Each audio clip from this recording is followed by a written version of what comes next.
ठीक, चलिए अब किसी प्रकार की कोई बातचीत नहीं, पर्याप्त हम लोगों ने बातचीत कर ली है। ठीक है, स्टार्ट करते हैं। कल क्या हमने पढ़ा था? कल पास्कल का नियम हमने पढ़ा था, पास्कल का नियम, और फिर पास्कल के नियम को हमने प्रूव भी कर दिया था। P1 = P2 कल प्रूव कर चुके थे हम। P1 = P2। पास्कल का नियम क्या बताता है अनामिका? पास्कल का नियम क्या बताता है?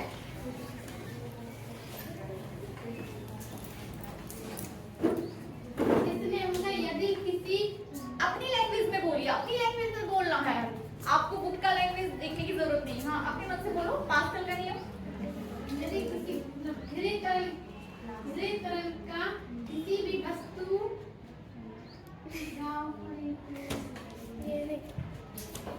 अपने मन से बोलिए, बुक की तरफ मत जाइए, अपने मन से बोलिए।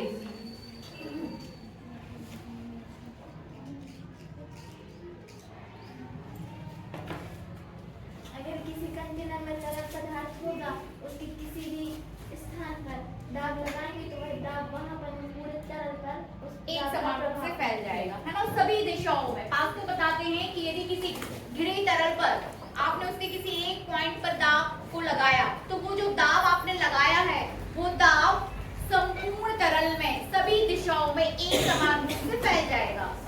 ठीक है ना, बैठिए। ये पास्कल का नियम है। आज हम कल हम दाब पास्कल का नियम देख चुके थे। अब हम थोड़ा सा आगे बढ़ेंगे श्यानता की तरफ। हेडिंग दीजिए श्यानता। पास्कल पूरा हो गया। बातें देखिए उसकी बाकी चीजों को। अभी श्यानता देखिए,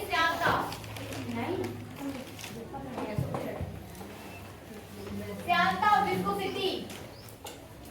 ठीक ना, श्यानता विस्कोसिटी। कोई मुझे बताएगा कि घर्षण बल क्या होता है? घर्षण बल गति का विरोध करना। जैसे अब मैं चल रही हूँ तो यहाँ पर घर्षण है। ठीक है ना, जब भी आपके पास थोड़ा सा खुरदरा सतह होगा तो वहां पर घर्षण रहेगा, अधिक होगा या रहेगा। ठीक है ना, घर्षण रहेगा, मतलब गति का विरोध करना क्या हो जाएगा? घर्षण बल। ठीक है ना, वो बल जो आपकी गति का विरोध करे वो घर्षण बल। लेकिन अब हमें श्यानता को कहाँ देखना है? ध्रुवों में। ध्रुवों की कई सारी सतहें होती हैं, ठीक ना, और एक सतह दूसरी सतह पर इस तरीके से फिसलती है ना, तो एक सतह दूसरी सतह के फिसलने का विरोध करे। ठीक है, एक सतह दूसरी सतह के फिसलने का विरोध करे, वो क्या हो जाएगा आपका? श्यान बल। ठीक है ना, वो क्या हो जाएगा? श्यान बल। जिस प्रकार से आप घर्षण बल पढ़ते हो, ठीक उसी प्रकार से आपको क्या देखना है? श्यान बल। श्यान बल, इज दैट क्लियर? श्यान बल थोड़ा बहुत क्लियर हुआ? फिर से देखिए, घर्षण बल क्लियर है आपको? घर्षण बल क्या होता है? जब आप ठोसों के मध्य, ठीक है ना, ठोसों के मध्य जब गति का विरोध होता है तो उस समय वो ठोस दूसरे ठोस पर या संपर्क तल में आने पर जो बल वहां पर लगाया जाता है वो श्यान बल होता है। लेकिन वही चीज, सॉरी, घर्षण बल होता है। लेकिन वही चीज जब आप ध्रुवों के मध्य उनकी स्टडी करते हो, आप पाते हो कि एक ध्रुव, आपके पास ये पूरा का पूरा किसी कंटेनर में द्रव भरा हुआ है। ठीक है ना, कंटेनर में द्रव भरा हुआ है, या फिर आप उसको ऐसे भी देख सकते हो कि फर्श पर द्रव पड़ा हुआ है। ये आपके पास कोई फर्श है और यहाँ से द्रव क्या है? फिसल रहा है, बह रहा है। Is that clear? ये द्रव क्या है? इस तरीके से बह रहा है। अब इस द्रव की कई सारी लेयर्स हो सकती हैं, परत हो सकती हैं। आप इन दो परतों को ध्यान से देखें। ये दो परत, कोई भी दो परत आप ले सकते हो, क्रमागत दो परत। यदि आप क्रमागत दो परतों की बात करो तो ये परत, ये वाली परत इस वाली परत की गति का विरोध करती है, गति का, उसके आगे बढ़ने का विरोध करती है। संपर्क में आने वाली दो परतें, एक दूसरे के साथ संपर्क में आने वाली दो परतें एक दूसरे की गति का क्या करती हैं? विरोध करती हैं और एक दूसरे पर बल आरोपित करती हैं। ठीक है ना, एक दूसरे पर क्या? बल आरोपित करती हैं। यहाँ पर जो बल आरोपित करेंगे वो आंतरिक बल होता है, जबकि ठोसों के मध्य कैसा बल होता है? देखिए, आपके पास ये फर्श है और इस पर आप चल रहे हो, तो ये अलग चीज है और ये अलग चीज है, लेकिन ये द्रव के अंदर ही हो रहा है। ठीक है ना, तो घर्षण बल एक प्रकार का बाह्य बल हो सकता है। ठीक है ना, जैसे हवा बह रही है और गुब्बारा गुब्बारे पर जो बल लगाएगी वो घर्षण बल तो है, लेकिन यहाँ पर घर्षण बल बाह्य बल का कार्य करेगा, ठीक है ना। घर्षण बल जो है किसका कार्य करेगा, बाह्य बल का कार्य करेगा। लेकिन यहाँ पर जो परतें एक दूसरे की गति का विरोध करें, आपेक्षिक गति का विरोध करें, किस प्रकार की गति, आपेक्षिक गति का विरोध करें, ठीक है ना। अब विरोध करने के लिए आपके पास बल होना चाहिए, ठीक है ना। विरोध करने के लिए आपके पास क्या होना चाहिए, बल होना चाहिए। यहाँ पर जो बल कार्य करेगा वो एक प्रकार का आंतरिक बल है, और वही आंतरिक बल श्यान बल कहलाता है। क्या कहलाएगा, श्यान बल। Is that clear? Any objection, any doubt श्यान बल को लेके? नीचे वाली परत ऊपर वाली परत का गति का विरोध करती है, नीचे वाली परत ऊपर वाली गति के गति का विरोध करती है, आपेक्षिक गति का विरोध करती है। विपरीत दिशा में कैसा, हाँ बिल्कुल विपरीत दिशा में ही लगेगा। आप गति कर रहे हो और आपकी गति का विरोध किया जाए तो विपरीत दिशा में ही लगेगा, ठीक है ना। आप कंपेयर कर सकते हो घर्षण बल और श्यान बल को एक दूसरे के साथ, घर्षण बल और श्यान बल को एक दूसरे के साथ कंपेयर करके इसकी स्टडी की जा सकती है। अंतर क्या है दोनों में कि घर्षण बल आपका एक प्रकार का बाह्य बल है, और आंतरिक और श्यान बल कैसा हो जाएगा, आंतरिक बल, ठीक है ना। और इस प्रकार का गुण जो ध्रुवों में पाया जाता है, जो एक दूसरे की गति का विरोध करें, वो हो जाता है आपकी श्यानता, ठीक है ना। तो श्यान बल और श्यानता ध्रुवों में इस प्रकार का गुण पाया जाता है कि उनकी परतें एक दूसरे के गति का, आपेक्षिक गति का विरोध करें, तो इस प्रकार का ये गुण क्या हो जाएगा, श्यानता। तो श्यान बल, श्यानता, और इसके बाद हम पहुंचेंगे श्यानता गुणांक पर।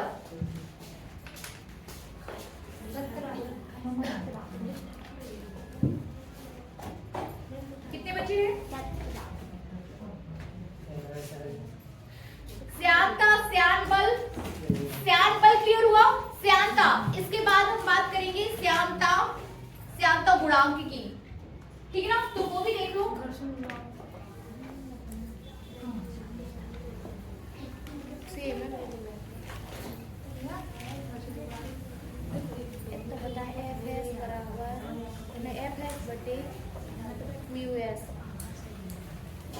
श्यानता गुणांक को समझिए। श्यानता गुणांक, श्यान बल is directly proportional to A, equation first.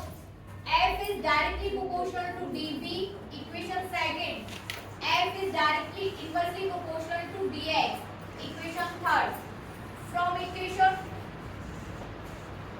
first, second and third क्या मिलेगा हमें, from equation first, second and third, F is directly proportional to A dB upon dx।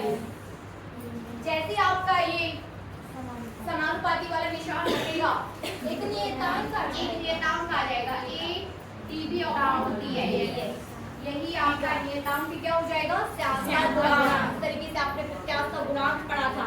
प्रत्यास्थ गुणांक में आपके पास क्या था, stress is directly proportional to strength, ठीक है ना, था ना।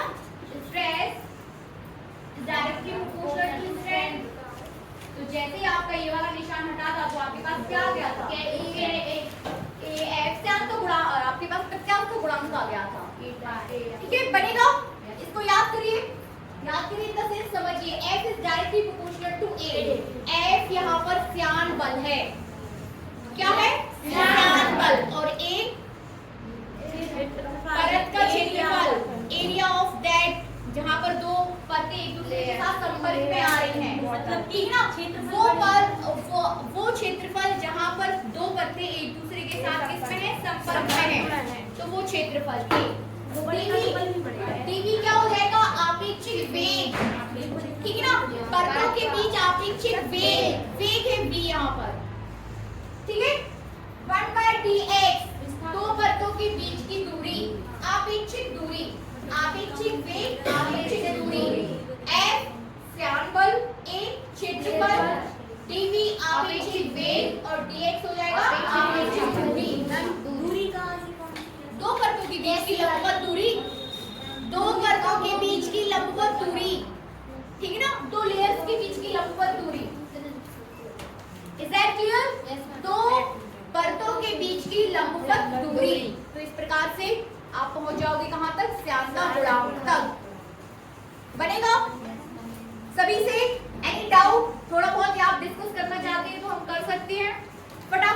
मुझे इसका विभेद सूत्र और इसका मात्रक निकाल के दिखाइए। किसका? श्यानता गुणांक का। ईटा इक्वल्स टू करिए, देन एफ इक्वल्स टू आपके पास ईटा इक्वल्स टू हो जाएगा एफ dx अपॉन एडीवी, है ना। यहाँ से ईटा इक्वल्स टू क्या हो जाना है? एफ dx अपॉन एडीवी कर दो और निकाल दो, बन जाएगा। ज्यादा टफ है नहीं। चलिए चीजों को नोट कर लीजिए थोड़ा थोड़ा सा। हेडिंग दीजिए सबसे पहले श्यानता, ठीक है, निकालो या फिर अभी निकाल लेना। जैसे हम निकाल लेंगे, अभी बाद में निकालना, पहले थोड़ा सा नोट करिए। हेडिंग दीजिए सबसे पहले श्यानता। आपको श्यानता के पहले समझना है श्यान बल। हेडिंग, मेन हेडिंग दीजिए श्यानता, देन उसमें एक सब हेडिंग दीजिए श्यान बल और नोट करिए।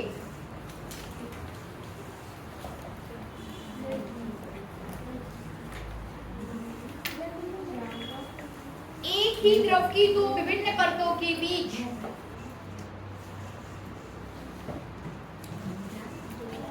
एक ही द्रव की, देखिए श्यानता का ये जो गुण है वो द्रवों के साथ साथ गैसों में भी पाया जाता है, ठीक है ना। द्रवों के साथ साथ गैसों में भी पाया जाता है। बहुत ज्यादा डिस्कस करने की इसमें बहुत जरूरत नहीं है।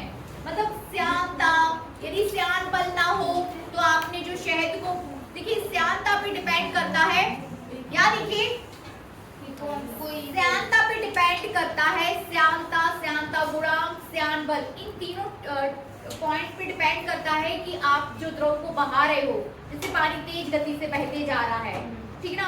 लेकिन यदि आप शहद को छोड़ देते हो बहने के लिए तो आपेक्षिक रूप से वो देर में पानी की अपेक्षा धीरे में बहता है कि नहीं। 1 लीटर आपके पास शहद और 1 लीटर आपके पास पानी, पानी पूरे में फैल जाएगा, लेकिन शहद थोड़ी ही जगह को घेरते हुए अपनी मतलब ज्यादा फैलता नहीं है, ठीक है ना। तो किस पे डिपेंड करता है ये? श्यानता पर, श्यान बल पर, श्यानता गुणांक पर, ठीक है ना। चलिए लिखिए, एक ही द्रव के विभिन्न परतों के बीच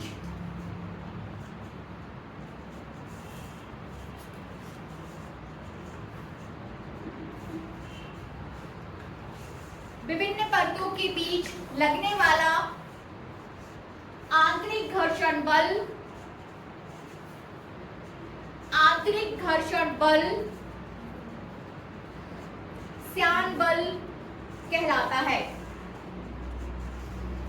श्यान बल कहलाता है। अर्थात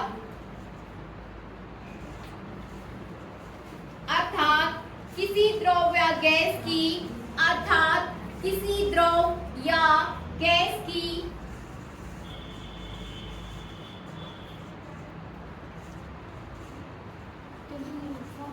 दो क्रमागत परतों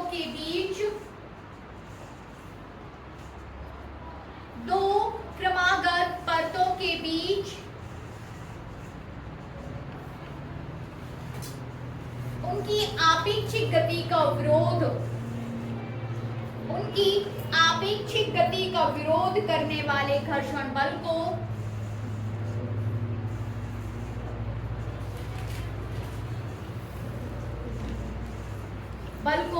श्यान बल कहते हैं।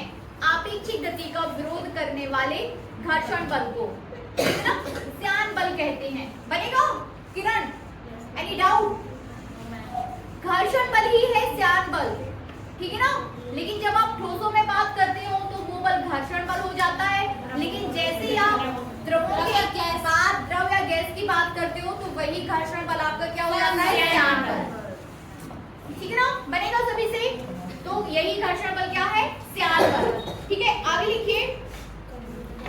अब अलग से हेडिंग देना चाहते हैं श्यानता की तो लिख लीजिए एक छोटी सी परिभाषा श्यानता के लिए। क्योंकि मैम घर्षण बल हमेशा रहता है, तो ये भी हमेशा रहता है। किसी कंडीशन पे डिपेंडेंट नहीं भाई, हमेशा रहता है, ठीक है ना। हमेशा द्रव है तो वहां पर श्यानता गुणांक, श्यान बल की आप बात कर सकते हो, ठीक है ना। अब ठीक है ना, थोड़ा बहुत तो मूवमेंट वहां पर होता रहता है।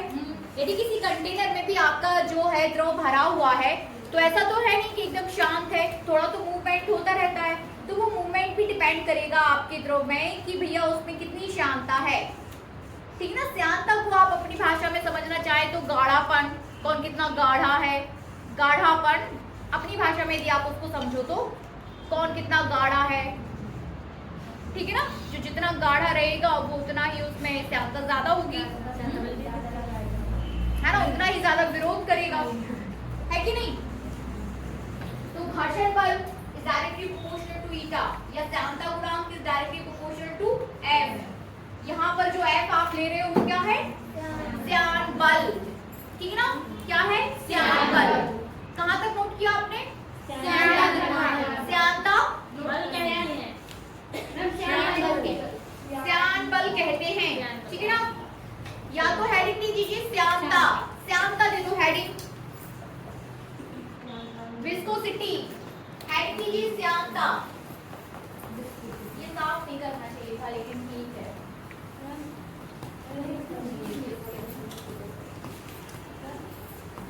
विस्कोसिटी हेडिंग दीजिए विस्कोसिटी श्यानता, और नोट करिए तरल का वह गुण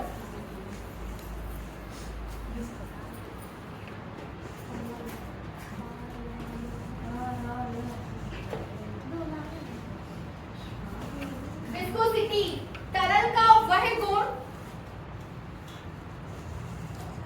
जिसके कारण तरल की विभिन्न परतों के मध्य, जिसके कारण तरल की विभिन्न परतों के मध्य,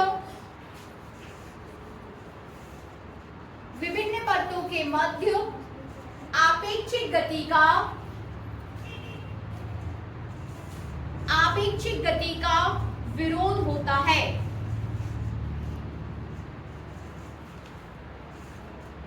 श्यानता कहलाता है। ठीक है ना, तरल का वह गुण, तरल, अब तरल से आपको समझ जाना चाहिए कि आप अलग अलग बात नहीं करोगे द्रव और गैस की। द्रव और गैस का को एक साथ आप क्या बोल देते हो, तरल। तो तरल का वह गुण जिसके कारण तरल की विभिन्न परतों के मध्य आपेक्षिक गति का विरोध होता है। इट मींस कि आपका जो श्यानता है वो एक प्रकार का गुण है। ठीक है ना, क्या है, एक प्रकार का गुण है, और इस गुण की माप आप श्यानता गुणांक से करते हो। किसी चीज का, किसी भी भौतिक राशि का हमें क्या करना पड़ता है, मेजरमेंट। तो इस चीज का मेजरमेंट आप किससे करोगे, श्यानता गुणांक से बनेगा। चलिए आगे हेडिंग दीजिए श्यानता गुणांक।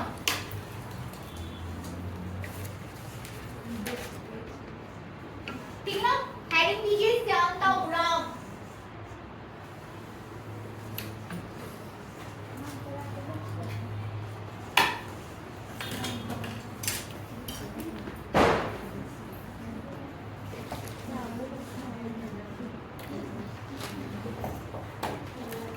श्यानता गुणांक, चलिए बना लीजिए एक छोटा सा चित्र। यहाँ पर आपको लेयर्स बताना है, ये सारी लेयर्स है किसी ग्रुप की। ठीक है ना,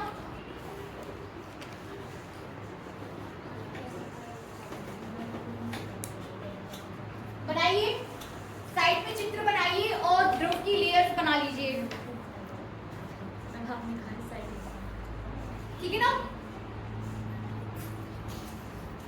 और ये हो जाएगा इसका तल।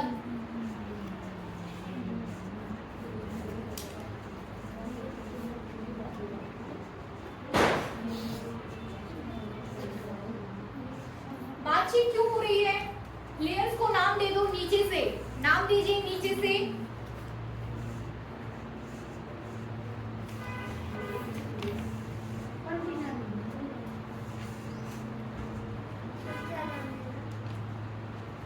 ये तो आपका तल हो जाएगा ए बी। ठीक है ना, A B C D E F G H I J. ठीक है, इतना पर्याप्त है। इस तरीके से नाम दे दो। यहाँ पर v इक्वल्स टू होगा 0 तल पर, v इक्वल्स टू 0। ठीक है ना, जो लेयर आपके तल के संपर्क में रहेगी, मतलब यहाँ, मतलब कि कहाँ, यहाँ, ये जो आपका तल है ना, यहाँ पर जो लेयर इसके संपर्क में रहेगी वहां पर v इक्वल्स टू क्या हो जाएगा, 0। जैसे जैसे आप ऊपर बढ़ोगे तो आपके पास यहाँ पर भी मैक्सिमम हो जाएगा। सबसे ऊपर वाली लेयर तेज गति से चलती है, ठीक है ना। नदियाँ बहती हैं तो ऊपर वाली लेयर जो है वो तेज गति से बहती है, ठीक है ना। होता जाता है क्या परतों पर? जैसे जैसे आप लेयर्स पे ऊपर बढ़ते, मतलब ऊपर वाले जल में, जो ऊपर वाले जल में जो हवा के संपर्क में है, ऊपर वाले जल में बहाव तेज रहता है। हाँ ना, वो तो था F समानुपाती very good. F is direct inversely proportional to the dx, ठीक है ना। F is inversely proportional to dx, जितनी ज्यादा हो ठीक है ना। वहाँ पर श्याम में उतना ही कम होगा। Is clear? तो जैसे जैसे आप ऊपर v equals to 0, तल पर वेग कैसा रहेगा? कम रहेगा। जैसे जैसे आप ऊपर जाओगे तो वेग क्या होते जाएगा? बढ़ते जाएगा, ठीक है ना। चलिए लिख लीजिए इसमें थोड़ा सा। माना किसी क्षैतिज तल AB पर, माना किसी क्षैतिज तल AB पर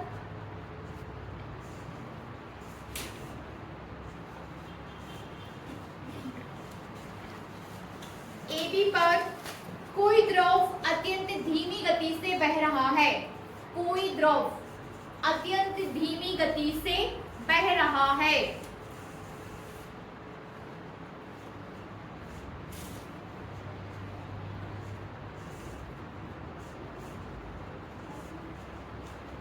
वह पर जो स्थिर तल के संपर्क में है, वह पर जो स्थिर तल के संपर्क में है, तल के संपर्क में है,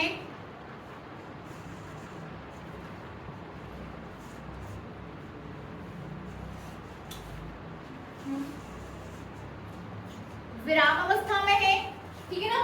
वह तल जो इस स्थिर तल के संपर्क में है वो कैसी हो जाएगी? विराम अवस्था में। और जैसे जैसे आप ऊपर बढ़ते जाते हो, लिखिए, जैसे जैसे तल से दूरी बढ़ती जाती है, लिखते चलिए, जैसे जैसे तल से दूरी बढ़ती जाती है,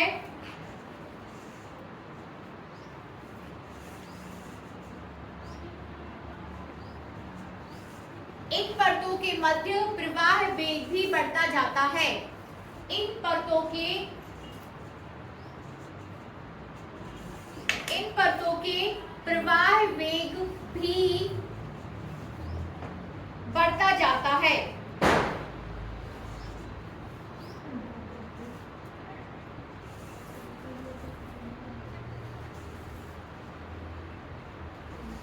अतः जो परत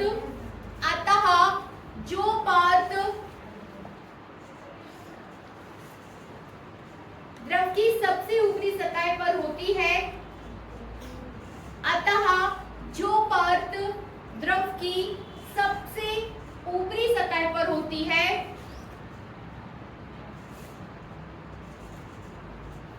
उसके प्रवाह वेग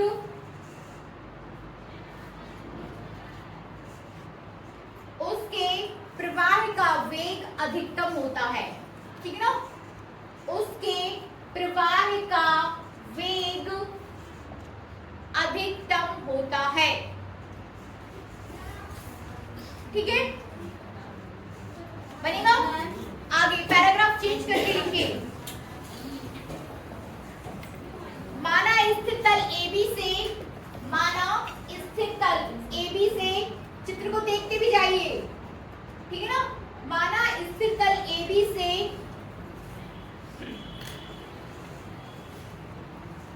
x व x प्लस dx दूरी पर, x व x प्लस dx दूरी पर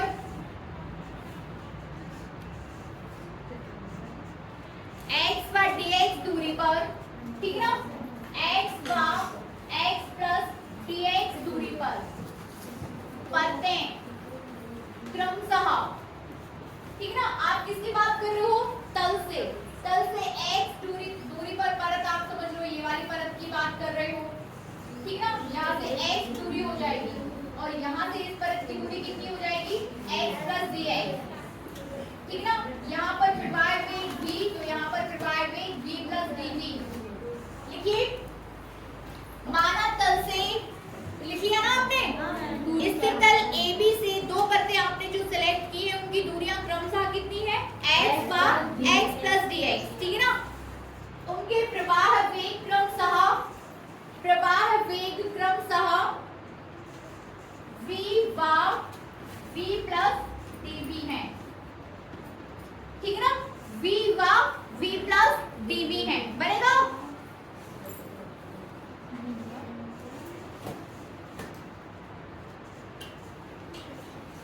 v बार v प्लस dv है। आगे लिखिए ऊपर की परत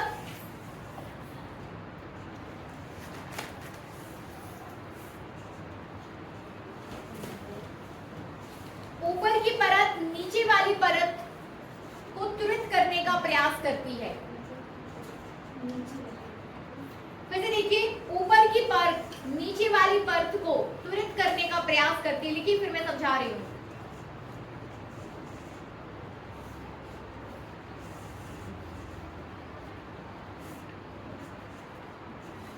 ठीक है ना, ऊपर की परत नीचे वाली परत को तुरंत करने का प्रयास करती है, जबकि नीचे वाली परत ऊपर वाली परत को मंदित करने का प्रयास करती है। क्या करती है, मंदित करने का प्रयास करती है, त्वरित मंदित करने का प्रयास करती है। इस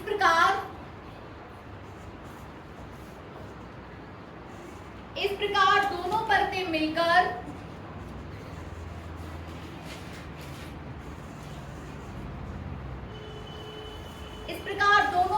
मिलकर परस्पर आपेक्षिक गति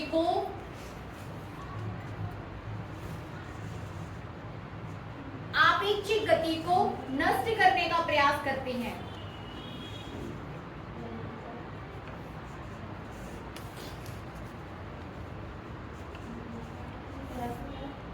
नष्ट करने का प्रयास करती हैं।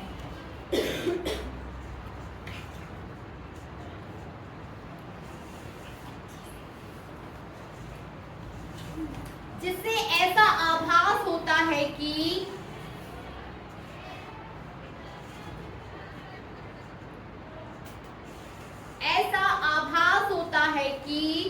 दोनों परतों के तल में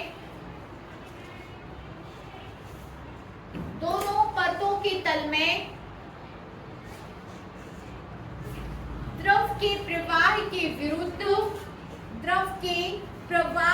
विरुद्ध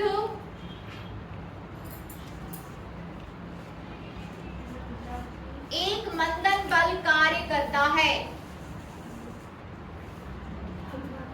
एक द्रवों के प्रवाह के विरुद्ध एक मंदन बल कार्य करता है। इस मंदन बल को ही श्यान बल कहते हैं, ठीक है ना। इस मंदन बल को ही श्यान बल कहते हैं। फिर से देखिए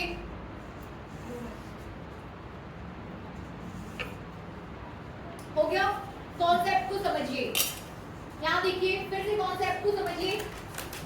द्रव की डिफरेंट लेयर्स आपकी दी हुई हैं। कॉन्सेप्ट आपके पास क्या है कि जो तल में है, जो तल के संपर्क में है जो लेयर, वहां पर वेग क्या हो जाएगा, जीरो। जैसे जैसे आप ऊपर बढ़ते जाओगे वो वहां पर वेग क्या है, बढ़ते जाएगा। ये रिजल्ट आपको मिल चुका है। लेकिन ऐसा होता क्यों है, यहाँ पर देखिए एक आपके पास नीचे वाली परत, देखिए सभी परतें जो है एक दूसरे की गति का विरोध करती हैं। नियम भी यही है। नियम क्या है, दैनिक जीवन में भी यही नियम है कि हम सब एक दूसरे का क्या करते हैं, विरोध करते हैं। और यहाँ पर भी वही नियम चल रहा है कि सब जो है सभी लेयर्स एक दूसरे की गति का क्या कर रही है, विरोध कर रही है। नीचे वाली गति ऊपर वाली गति को त्वरित करने का प्रयास करती है कि तुम तेज जाओ, त्वरित करने का। और ऊपर वाली लेयर नीचे वाली लेयर्स को क्या करती है, मंदित करने का प्रयास करती है। एज अ रिजल्ट आपको क्या मिलता है, एज अ रिजल्ट आपको ये मिलता है कि जो लेयर्स ऊपर साइड हैं एक दूसरे के साथ कंपेयर करें तो इसका वेग अपेक्षित कम होता है, फिर बढ़ता है, फिर बढ़ता है, फिर बढ़ता है, और ये वेग जो है सबसे हाईएस्ट परत के लिए वेग क्या है, सबसे ज्यादा हो जाता है। वो क्यों होता है, इसका कारण पता चला कि सब एक ऊपर वाली परतें नीचे वाली परत को मंदित कर रही है, जबकि नीचे वाली परत ऊपर वाली परत को त्वरित करने का प्रयास कर रही है। Is that clear? ऊपर वाला नीचे का त्वरक और नीचे वाला ऊपर का मंदिर। नीचे वाली ऊपर को त्वरित करने का प्रयास करती है, तभी तो ऊपर वाली तेज जा रही है। तभी तो ऊपर वाली तेज जा रही ना, है ना। नीचे वाली परत ऊपर वाली परत को त्वरित करने का प्रयास करती है, जबकि ऊपर वाली परत नीचे वाली परत को मंदित कर देती है। मंदन करना मतलब वेग को कम करना, त्वरित करना मतलब वेग को बढ़ा देना। मैंने नीचे लिखा है, मैं गलत लिख लिया, उसको सुधार लेना, ठीक है ना। Is that clear? ऊपर वाली परत क्या है, तेज चलती है, ठीक है ना। Is that clear? और इसके बीच सब एक दूसरे की आपेक्षिक गति का नष्ट कर देते हैं। ऐसा आभास होता है कि, सुधार लेंगे अपन उसको, ऐसा आभास होता है कि, बता दिया है मैंने, ऐसा आभास होता है कि सब जो है एक दूसरे की आपेक्षिक गति को नष्ट करते हैं, और इन सब में जो बल कार्य करता है वही बल आपके पास घर्षण बल है, ठीक है। अब आगे करिए। हाँ, इसी घर्षण बल को श्यान बल कहते हैं। आगे लिखिए, न्यूटन की गति के नियमानुसार। मैम होता क्या है, नीचे वाली परत ऊपर वाली को तेज मतलब त्वरित करने का प्रयास करती है, जबकि ऊपर वाली परत नीचे वाली परत को मंदित करने का प्रयास करती है। ऊपर करना है, ठीक है, आगे करिए, आगे लिखो, न्यूटन की गति के नियमानुसार।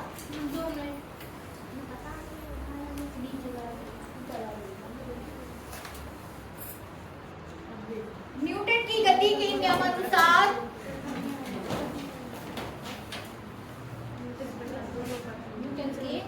न्यूटन की गति के नियमानुसार श्यान बल F निम्नलिखित 3 कारकों पर निर्भर करता है। समझ में नहीं आ रहा है, ऊपर नहीं समझो तो फिर क्या कर सकते हैं, बताइए। मैम एक बार फिर से बोल दीजिए। बता तो दिया आपको कि नीचे वाली परत ऊपर वाली परत को त्वरित करने का प्रयास करती है, जबकि ऊपर वाली परत नीचे वाली परत को मंदित करने का प्रयास करती है। लिखा हम लोगों ने उल्टा है, अब बता रही हूँ। न्यूटन की गति के नियमानुसार कह रही हूँ कि आगे का करो, फिर मैं आपको बता दूंगी, मैं आपको नोट्स दे दूंगी, उससे आप सुधार लेना। आपको अभी सुधारना है, मैं कह रही हूँ ना कि आप उसको आगे करिए, अभी सुधार नहीं। न्यूटन की गति के नियमानुसार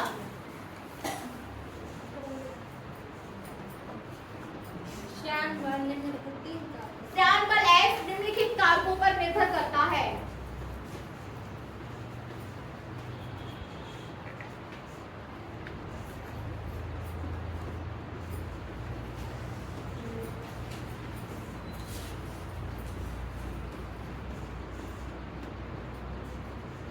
ठीक है ना।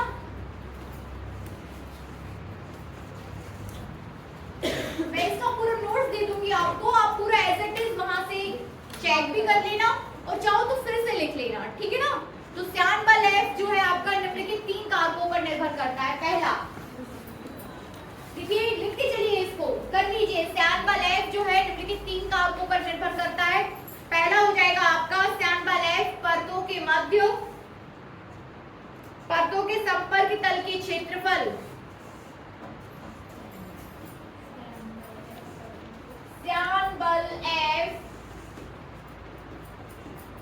परतों के संपर्क क्षेत्रफल कैपिटल A के, ठीक है ना, कैपिटल A के अनुक्रमानुपाती होता है।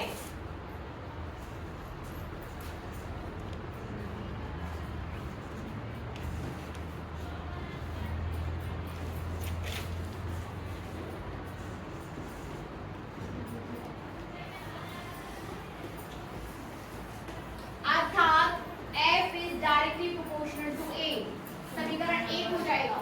दूसरा लिखिए, श्यान बल F परतों के आपेक्षिक वेग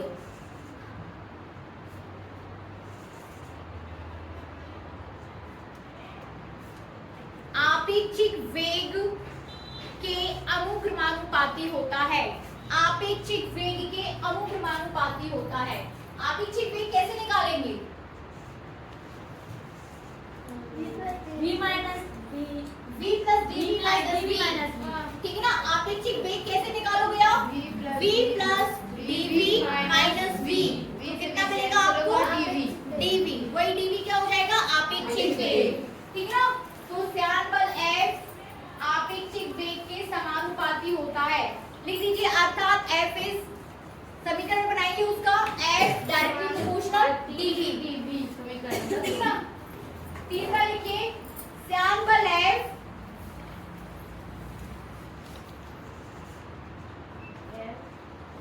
उन परतों के लंबवत दूरी, है ना, इन दोनों के बीच की लंबवत दूरी कितनी हो जाएगी? इन परतों के बीच की लंबवत दूरी dx माइनस x, ठीक है ना, x plus dx minus x, बचेगा कितना? dx। लिखिए, श्यान बल F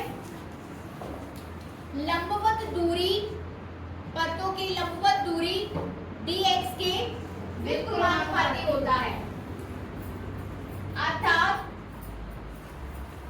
1/dx आ जाएगा। समीकरण 3, ठीक है ना। ये हो जाएगा आपके पास समीकरण 3 बनेगा। तब समीकरण 1, 2 व 3 से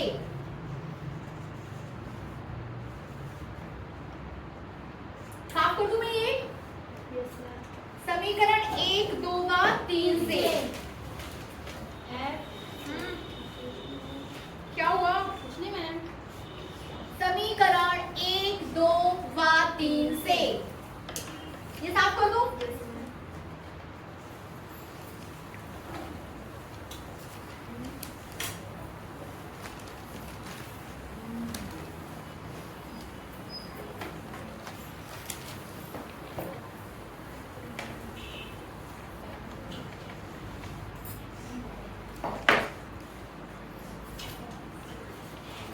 समीकरण 1, 2 व 3 से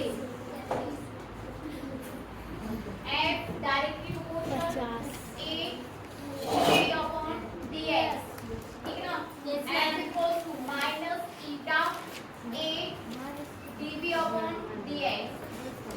चलिए यहाँ तक माइनस चिन्ह आपको ये बताता है कि आपका जो है विपरीत दिशा में लगेगा, ठीक है। शिफ्ट दिशाओं को बताता है, लिख भी लीजिए आप वहां पे।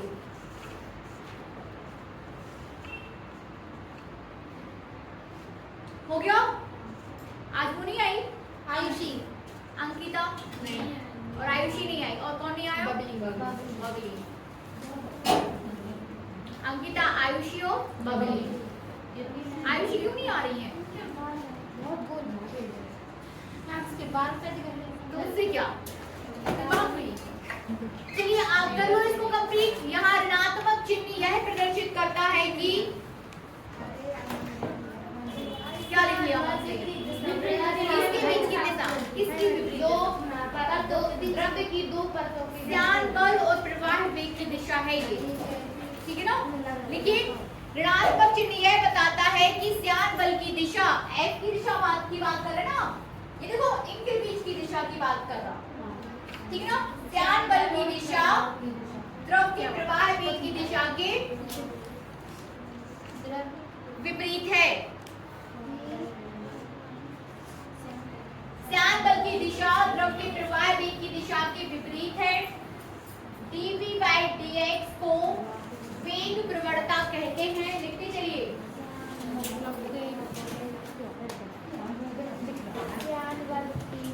dv/dx वेग प्रवणता है। क्या बोला हमसे? पूछो। यहाँ पर ऋणात्मक चिन्ह यह प्रदर्शित करता है कि श्यान बल की दिशा वेग प्रवाह की दिशा के विपरीत होती है, ठीक ना। श्यान बल की दिशा वेग प्रवाह की दिशा के विपरीत होती है, बनेगा। इसको भी देख लो, dv/dx को आप क्या बोल देते हो? वेग प्रवणता, ठीक है ना।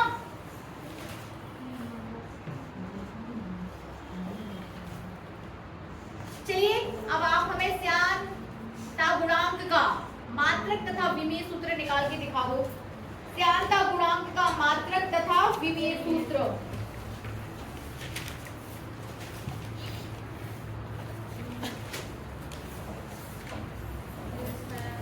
साफ कर दूं ना? फटाफट करिए।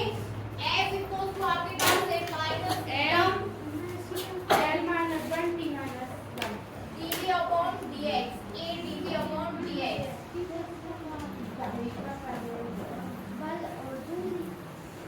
करेक्ट नहीं है क्या? नहीं सूत्र नहीं, ये सूत्र बता रहा श्यानता गुणांक। खुशी सब ठीक है?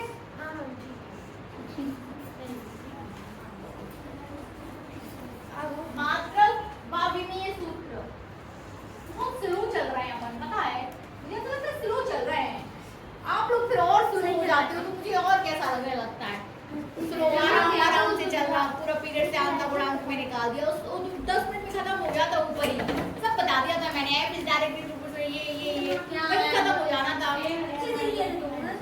हाँ क्लियर था तो और क्या चाहिए। अच्छा हाँ ये है वैसे चीजों पे आप जितना रिसर्च करोगे, जितना उस पर टाइम दोगे, वो चीज उतनी ज्यादा आपके लिए हो जाएगी। तो मुझे लगता है कि यदि एग्जाम में यदि अब आपको श्यानता गुणांक आ जाएगा तो सभी से बन जाएगा, है ना? f ये फिर f ये f इक्वल्स टू कितना आया अनामिका? f इक्वल्स टू बाजू वालों को पूछो, बाजू वालों उनका अपने बाजू में बताओ f इक्वल्स टू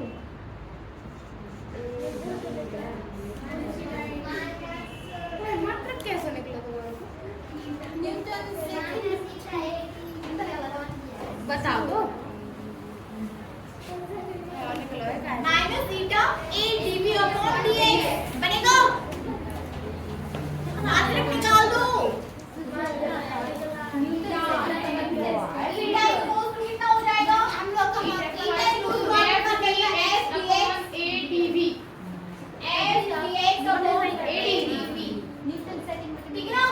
f किसका, f क्या बता रहा है? बल है न्यूटन। dx दूरी है तो v क्या हो जाएगा? मीटर ठीक है ना? a क्या है? मीटर स्क्वायर और dv क्या होता है? मीटर पर सेकंड। सेकंड आपका कहाँ चला जाएगा? ऊपर। अब क्या मीटर से मीटर कहाँ लो? न्यूटन सेकंड या फिर न्यूटन सेकंड पर मीटर, न्यूटन सेकंड पर मीटर स्क्वायर। ये आपका क्या आ जाएगा? मात्रक। हम लोग कब विमीय आएगा m l minus t minus 3 है। कितना आया विमीय सूत्र? ml minus 2t minus 2 कहाँ से आज बना? हाँ सही बोल रहे हो।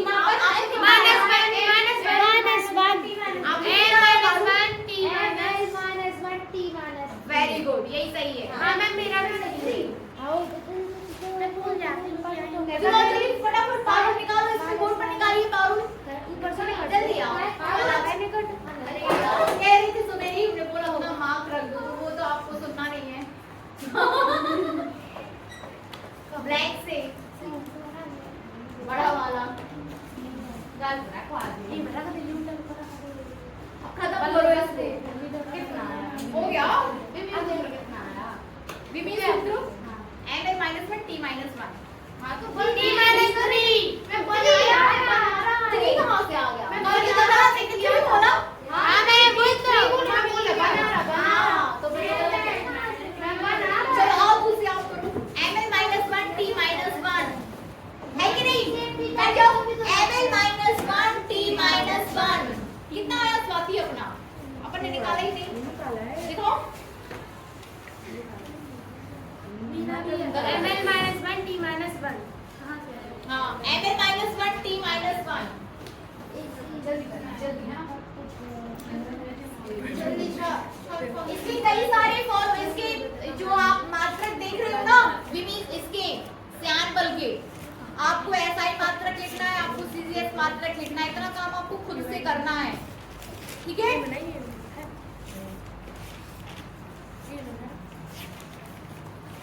ऊपर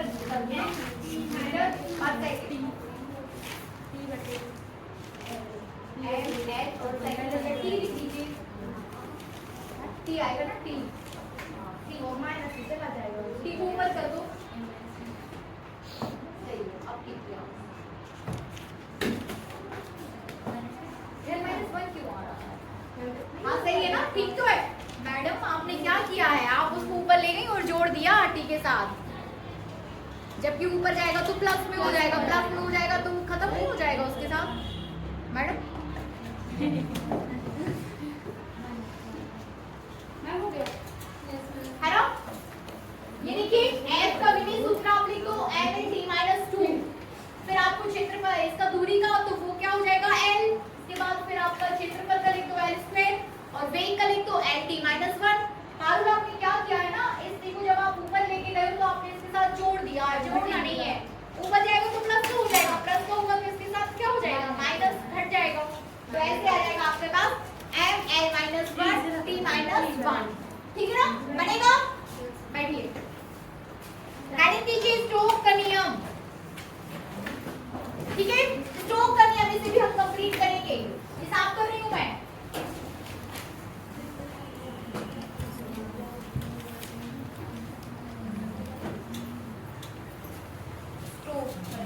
स्टोक्स का नियम, Stokes is also the name of the scientist, Stokes STOKE, जैसे हुक्स लॉ पढ़ने पड़ा वैसे अब स्टोक्स लॉ, स्टोक्स का नियम STOKES।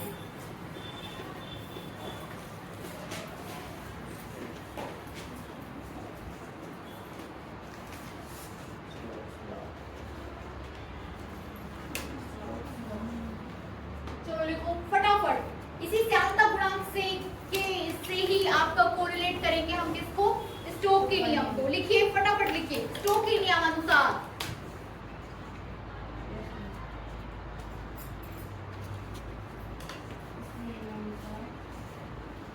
इस नियमानुसार यदि कोई गोला मतलब गोल आकृति पर ही आपका स्टोक नियम लगेगा। गोल आकृति जैसे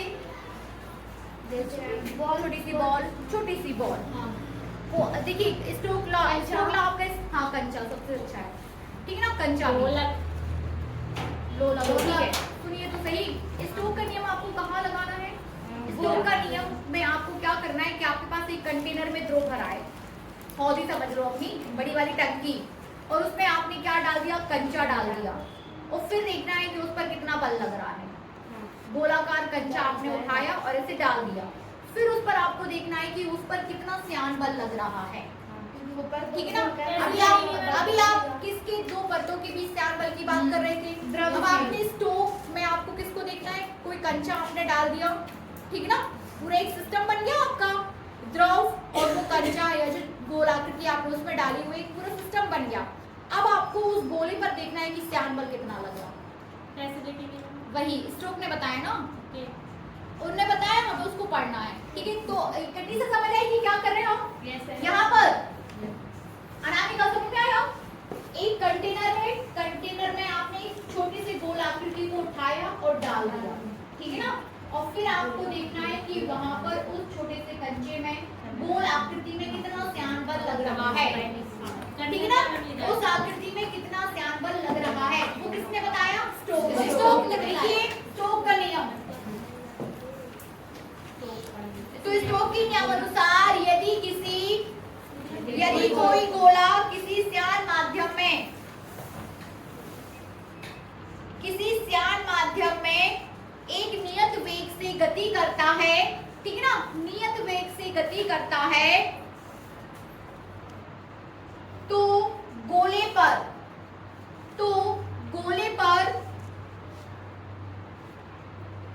उसकी गति की दिशा के विपरीत, श्यान बल लगता है, उसकी गति की दिशा के विपरीत, ये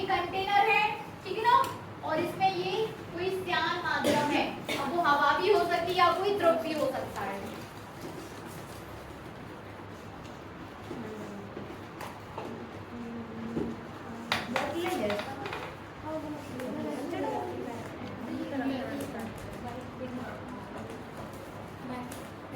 ठीक है, ये गोला है आपके पास और ये गोला एक नियत वेग से गति कर रहा है। बातचीत मत करिए प्लीज।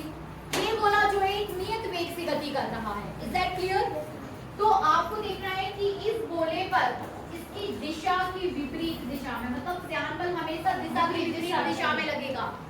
ठीक है, कहां तक लिखा आपने?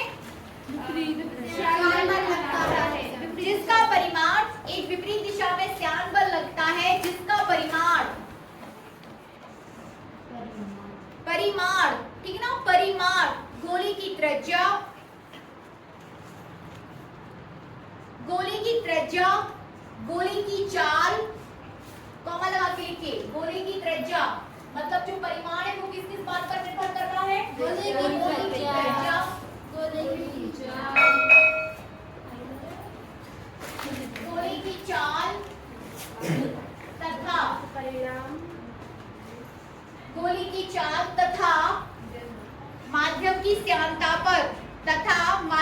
श्यानता पर निर्भर करता है, तथा माध्यम की श्यानता पर निर्भर करता है।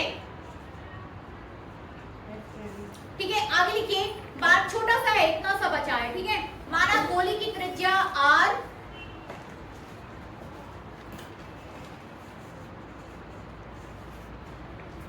माना गोले की त्रिज्या r, स्मॉल r, ठीक है ना, ये जो आप गोला ले रहे हो इसकी त्रिज्या कितनी ले रहे हैं अपन? r। तो माना गोले की त्रिज्या r, माध्यम का श्यानता गुणांक ईटा, ठीक है ना, आपको लेना है, माना गोले की त्रिज्या r, माध्यम का श्यानता गुणांक ईटा,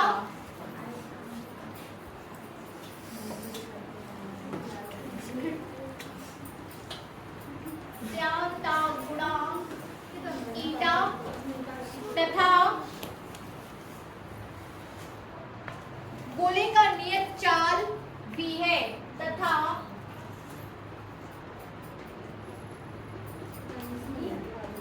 गोले की नियत चाल v है, तो नियत चाल v है तो, ठीक है ना, समीकरण बना दो। चित्र समीकरण बना दीजिए। तो श्यान बल का परिमाण,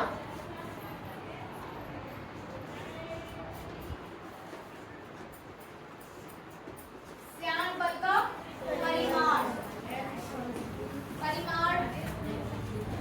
F is directly proportional to R, आपको पूरा लिखना है, लिख लीजिएगा, मैं समझा देती हूँ। X is directly proportional to R हो जाएगा, ठीक ना, R को कर दो, फिर दूसरे में आ जाएगा आपका F is directly proportional to eta, तीसरे में आपका आ जाएगा F is directly proportional to V, ठीक ना, तीनों को आप मिला दोगे तो आपके पास आ जाएगा R eta V, ठीक ना, F is directly proportional to R eta V बनेगा ना? Is that clear or not? Not Why? क्या दिक्कत है? इतना इजी टॉपिक पढ़ते भी नहीं है कोई, ऐसे ही निकाल दे देंगे, चलो हो गया। निकाल दे। क्या दिक्कत है? घर पे जाके लिखेंगे जवाब, ठीक है ना, इसको जमा के लिख लेना, मैं समझा दे रही हूँ। F is directly proportional to क्या आ जाएगा आपके पास? सबको एक साथ कर दो, R eta V, ठीक है ना, F is directly proportional to R eta V, और जैसे ही आप इस समानुपाती का निशान हटाओगे तो F equals to 6 pi eta RV। मुझे ऐसा याद हो गया था बिल्कुल जब मैं क्लास 11th में थी। 6 pi equals to सबसे easy topic ma'am, 6 pi eta, बार-बार मैं पढ़ने आया 6 pi eta RV, direct 6 pi eta RV। इस पर हम और डिस्कशन करेंगे, लेकिन इसको आप नोट कर लोगे, उसके बाद हम इस पर डिस्कस करेंगे, कल करेंगे बस, कि y 6 pi, ठीक ना, y 6 pi, तो F is directly proportional to R, F is directly proportional